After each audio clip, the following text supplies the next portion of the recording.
कोशिकाओं को शरीर की संरचनात्मक एवं क्रियात्मक इकाई क्यों कहते हैं। ठीक है, तो करेगा कि कोशिका को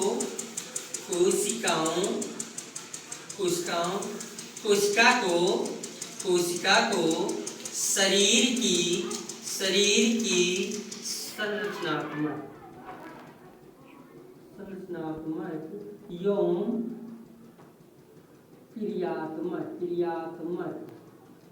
क्रियात्मक इकाई क्यों कहते हैं। ठीक है, क्यों कहते हैं। Why is the cell called the functional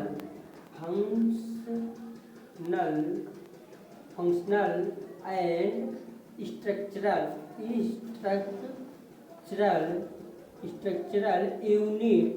unit of the body।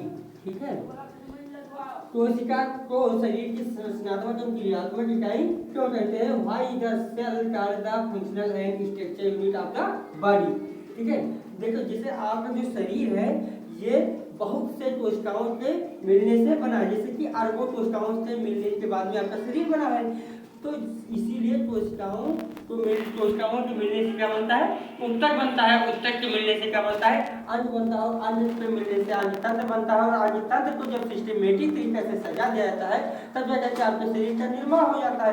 इसी प्रकार से तो पहले क्या बनता है, कोशिका बनता है। क्या बनता है, कोशिका से क्या बनता है, ऊतक बन जाता है। क्या बनता है, ऊतक बनता है। ऊतक के मिलने से क्या बनता है, अंग बन जाता है। और अंग के मिलने से क्या बनता है, अंगतंत्र बनता है।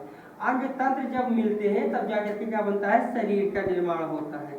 शरीर, ठीक है, पहले बनता है सेल से बनता है टिश्यू बन जाता है। और टिश्यू के बाद में बनता है ऑर्गन बन जाता है। और ऑर्गन के बाद में बनता है ऑर्गन सिस्टम बनता है। ऑर्गन सिस्टम बनता है। और ऑर्गन सिस्टम के मिलने से क्या बनता है, बॉडी का फॉर्मेशन हो जाता है। ठीक है, बॉडी का निर्माण हो जाता है। देखो जैसे ये आपका जो हथेली दिख रहा है, यहाँ पर बहुत सी कोशिकाएं पाई जाती है। ठीक है, जैसे ये एक उंगली है, एक उंगली में लगभग 100 कोशिकाएं पाई जाती हैं। और 100 कोशिकाएं मिलकर के एक उंगली का निर्माण करती है। ये उंगली जो दिख रहा है आपको, ये क्या है, ऊतक है। और इसमें बहुत से ऊतक मिलकर के क्या बनाए हैं, एक अंग बनाए हैं। जैसे ये हथेली आपका एक अंग हो गया, यहाँ पर बहुत से ऊतक मिलकर के एक अंग बनाए हैं। तो ये हथेली आपका एक अंग हो गया, नाड़ी आपका एक अंग हो गया। ये हथेली एक अंग है, नाड़ी एक अंग है। और ये पूरा जो बाजू है, ये सब मिला करके क्या बना, एक अंग तंत्र बन गया। क्या बन गया, अंग तंत्र बन गया। जैसे एक अंग तंत्र ये हो गया, एक अंग तंत्र ये हो गया। ऐसे पाचन तंत्र हो गया, उत्सर्जन तंत्र हो गया, श्वसन तंत्र हो गया, प्रजनन तंत्र हो गया। ये सब आपके शरीर में ऐसे कई तंत्र पाए जाते हैं। इन सभी तंत्रों को जब सिस्टमेटिक तरीके से इसको जुड़ जाते हैं या सज जाते हैं, ठीक है, क्रमबद्ध रूप से, तो जाकर के क्या होता है, शरीर का निर्माण हो जाता है। जिससे कहने का मतलब इसीलिए कोशिका को शरीर की संरचनात्मक एवं क्रियात्मक इकाई कहा गया है। देखो जैसे ये मकान की सबसे छोटी इकाई क्या होती है, ईंट होती है। ऐसा तो है नहीं कि ईंटों के ही मिलने से पूरा मकान बना है, लेकिन ईंटों के मिलने से क्या बनता है, दीवार बनता है। दीवार के मिलने से एक कमरा बन जाता है। और कमरा जैसे 2 3 4 कमरे हो गए, किचन, बरामदा, रूम, इन सबको सिस्टमेटिक तरीके से सजा दी तो जाकर के एक मकान बन गया। उसी प्रकार से आपका शरीर का भी फॉर्मेशन होता है। जैसे यहाँ पर बहुत से कोशिकाएं मिलकर के एक ऊतक बनाए, और बहुत से ऊतक मिलकर के एक अंग बनाए, और बहुत से अंग मिलकर के एक अंग तंत्र बनाए, और बहुत से अंग तंत्र हो गए मिलकर के क्या बना दिए, पूरे बॉडी का फॉर्मेशन कर दिया, पूरे शरीर का निर्माण हो गया। इसी के लिए कोशिका को शरीर की संरचनात्मक इकाई कहते हैं। और क्रियात्मक इकाई क्यों कहते हैं, क्योंकि हर एक कोशिकाओं में उत्सर्जन होता है, हर एक कोशिकाओं में प्रजनन होता है, हर एक कोशिकाओं में कोशिका विभाजन होता है, हर कोशिकाओं में हर एक प्रकार की पूरी क्रियाएं संपन्न होती हैं। और इसीलिए कोशिकाओं को संरचनात्मक एवं क्रियात्मक इकाई कहा जाता है। ठीक है, हर कोशिकाओं में उपचय एवं अपापचय, मेटाबॉलिज्म और एनामेटाबॉलिज्म क्रियाएं होती रहती हैं। जैसे अभी कोशिका आपके माइंड में आता होगा कि कोशिका आता कहाँ से है। तो जैसे मान लो यहाँ पर एक कोशिका है, 2 कोशिकाएं आपस में मिलते हैं। एक होती है नर युग्मक, क्या होता है, नर युग्मक होता है। नर युग्मक को अंग्रेजी में बोलते हैं स्पर्म बोलते हैं। क्या बोलते हैं, स्पर्म बोलते हैं। और एक होता है मादा युग्मक होता है। क्या होता है? मादा युग्मक होता है। मादा युग्मक को क्या बोलते हैं अंग्रेजी में? ओवम बोल देते हैं। क्या बोलते हैं? ओवम बोल देते हैं। ये दोनों जब एक कोशिकाएं मिल जाते हैं तब जाकर के बनाते हैं इसका युग्मनज का निर्माण करते हैं। युग्मनज का निर्माण करते हैं जिसको अंग्रेजी में क्या बोलते हैं? जायगोट बोलते हैं। और ये जो युग्मनज हो जाता है इसमें मेल और फीमेल दोनों के गुण पाए जाते हैं तब जाकर के क्या बन जाता है? इसमें क्या बनता है? भ्रूण। ये भ्रूण के रूप में बन जाता है। जब ये युग्मनज संलयन हो जाता है मेल और फीमेल दोनों के जो है युग्मक क्या होते हैं? संलयन हो जाते हैं तो युग्मनज बनता है। और यही युग्मनज जो होता है ये इसी युग्मनज के फलस्वरूप क्या होता है? ये भ्रूण बनता है। क्या होता है? भ्रूण बन जाता है इसमें। इसीलिए इसे द्विगुणित भी कहते हैं। ये जो युग्मनज होता है क्या होता है? द्विगुणित होता है, डुप्लॉइड बोलते हैं। ठीक है, द्विगुणित होता है, डुप्लॉइड होता है। ठीक है, डुप्लॉइड होता है। ठीक है, द्विगुणित हो जाता है। अब ये जो युग्मनज आता है ये जब माँ के गर्भ में जाता है तो क्या हो जाता है? इसी को तब इसे क्या बोला जाएगा? भ्रूण बोला जाएगा। क्या बोला जाएगा? भ्रूण बोला जाएगा। इम्ब्रियो बोला जाएगा। ठीक है, भ्रूण हो जाएगा। और यही भ्रूण माँ के जब गर्भ में धीरे धीरे जाता रहेगा तो क्या होगा? विकास होगा और इसमें कोशिका विभाजन होता रहेगा। और कोशिका विभाजन होते होते ही पूरे शरीर का फॉर्मेशन होगा। अब जैसे क्या हो गया कि मान लो ये अभी 1-2 दिन का है तो अभी इसमें ये जो ऐसे इसी के अनुसार में क्या होगा? ये जो पाया जाता है संरचना ये क्या होता है? ये युग्मक ऐसे युग्मनज बना रहता है 1-2 दिन। फिर उसके बाद में जैसे जैसे दिन बीतता जाता है 3-4 माह हो जाते हैं। 3 से 4 माह तक इसमें क्या होती है? इसकी कुछ शारीरिक संरचना कुछ इस प्रकार से होने लगती है।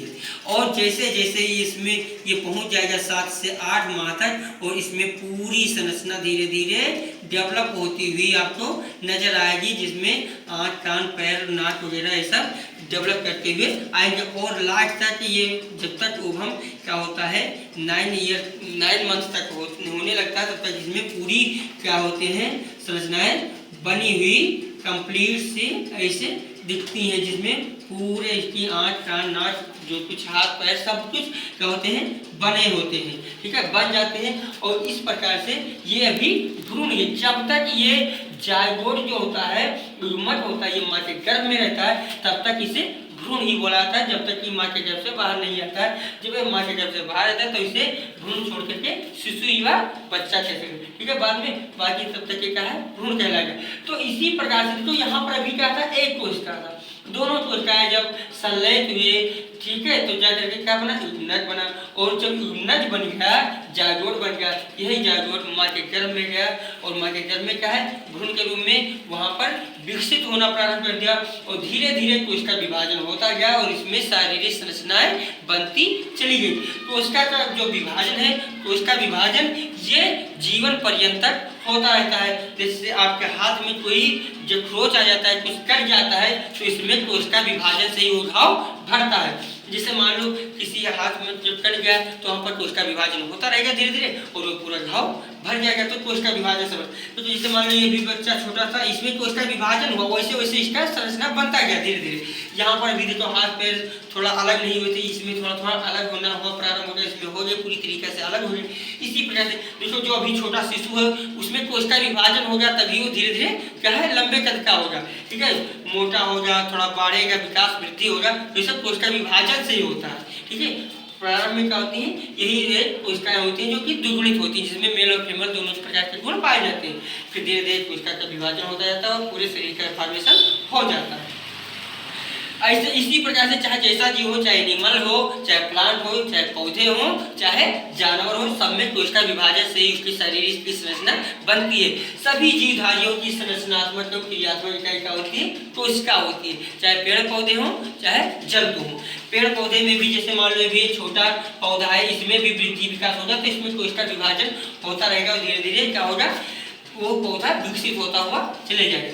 हम आशा करते हैं कि आपको ये कोशिका को शरीर की संरचनात्मक एवं क्रियात्मक इकाई क्यों कहा जाता है इसके बारे में आप विस्तृत समझ चुके होंगे। और ये जो होता है कि मतलब जो नर और मादा के युग्मक कहाँ पर मिलते हैं कैसे मिलते हैं इस पूरी प्रक्रिया को अगले वीडियो में बताएंगे। और आज के लिए इतना। कोशिका को शरीर की संरचनात्मक और क्रियात्मक इकाई क्यों कहते हैं? भाई the cell called the functional and structural unit of the body. ठीक है, इसी के बारे में आज के लिए इतना। इसका स्क्रीनशॉट लेना चाहते हो तो ले सकते हो, और वीडियो अच्छा लगे तो वीडियो को लाइक शेयर सब्सक्राइब